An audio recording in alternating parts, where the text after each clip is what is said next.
It's the truth. Some of us run around saying to other black people, oh, he's racist, or that's racist. It may be some people out here saying my channel and what I'm talking about is racist. Do you even know what you're saying? Do you even understand the definition? How can a black person be racist? How can black people be racist when racism in its true definition and meaning is someone that oppresses another people economically, politically, or socially? We don't have that kind of power and pull. Sorry to burst your bubble.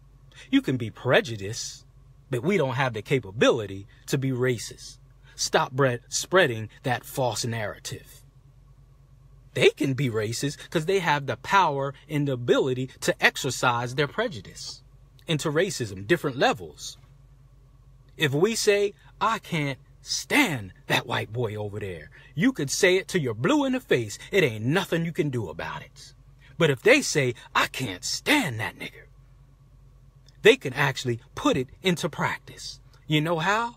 They father or they uncle is the CEO of a company that you may try to get a job at. Or they father or brother or aunts may be able to block you from getting a car loan or a mortgage or whatever, socially, economically, politically. In one of those arenas, they can block you and oppress you. We see it all the time. That is true racism. So just because a black person may be bold enough to speak out against systemic racism, don't call them a racist. There's no such thing when it comes to us because we can't exercise it. We can only think about it. And most of us ain't that wicked anyway to deliberately try to oppress and keep back a whole race of people, more or less kill from them and steal from them.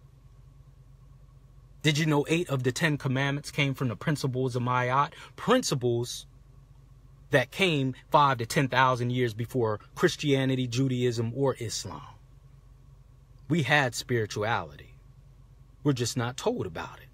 The 42 principles of Ma'at, M-A-A-T. Balance, justice, equality, reciprocity. The 42 principles of Ma'at. Look it up if you don't already know about it. Does America really believe in the 10 Commandments? This is the Hour of Power with Brother Sharif. Subscribe and share the channel so we can continue to lift the mind, body, and soul of our people. I will have this message on replay. And you tell me, does America, does people who claim to follow the 10 Commandments or the Bible, again, this is not a religious class, do they really believe in the 10 Commandments? And in review, honor your mother and your father so your days will be long upon the land. The amount of disrespect of our youth for their own parents and their elders, which could be your parents, is unspeakable. It is sickening. The disrespect I see from youth, little ones, and a lot of it goes unchecked. I'm not bragging, but I'm just trying to show you how aware and cognizant that I am of this disrespect, and I will not tolerate it. Not from none of mine. I was at Sky Zone the other day with my boys, and my son, who I believe is very respectful, not just because he's my son, but just my own observation. What you gonna say? Well, you're biased, but I can tell you with a surety, with certainty, that my son is very respectful. Not perfect, but respectful. But anyway, I was talking to a young lady, and he cut in front of her and asked me if he could do something. Things that children normally do, especially his age.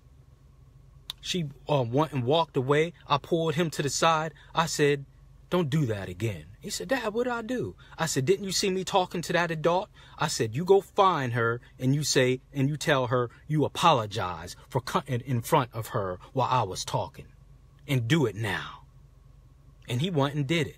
That's what I'm talking about. You got to check this misbehavior and check it early. The best way to solve a problem is for not to let one even start. And then you don't got to be backtracking. I said, go apologize to her. I see adults allowing their children to disrespect them. So if they ain't respecting you, they damn sure ain't going to respect no adult. I'm a therapist, a counselor, and an advocate for young people in the school system. It's becoming more and more difficult to advocate for them because many of them are so damn disrespectful. You can't blame it all on racism. I'm a fair person, at least I try to be. Some of these children are so damn disrespectful, hell, I wouldn't teach them if they paid me $1 million a year salary. I'd rather struggle with the salary that I make than to deal with that crap. How are we going to speak up for children that's so damn disrespectful? Honor your mother and your father, so your days will be long upon the land. I ain't no Bible scholar, so that's telling me that God is saying, if you don't honor your mother and father, your days won't be long upon the land. They are cutting years off their life, and if we aren't correcting them early, you are taking years off of your children's life. Simple things to follow. This is Brother Sharif with the Hour of Power. Go to Hour of Power, Sharif Hamid on YouTube. Subscribe and share. I leave you in peace as I came. To my Muslim family, Assalamu alaikum. This wasn't a knock on Christianity.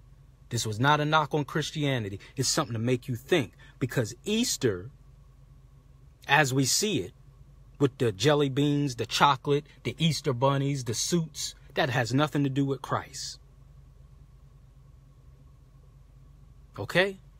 Valentine's Day has nothing to do with Christianity. Thanksgiving has nothing to do with Christianity. If you can find any of those words for me in the Bible, please inbox me and give me the verse and the page, please. So my Christian family, praise the Lord. I love you. I wouldn't be telling you this if I didn't. To my Hebrew Israelite family, shalom. To my Black conscious family, hotep. And to my people in the streets, what's good to you? It all means peace. I leave you in peace as I came. Assalamu alaikum.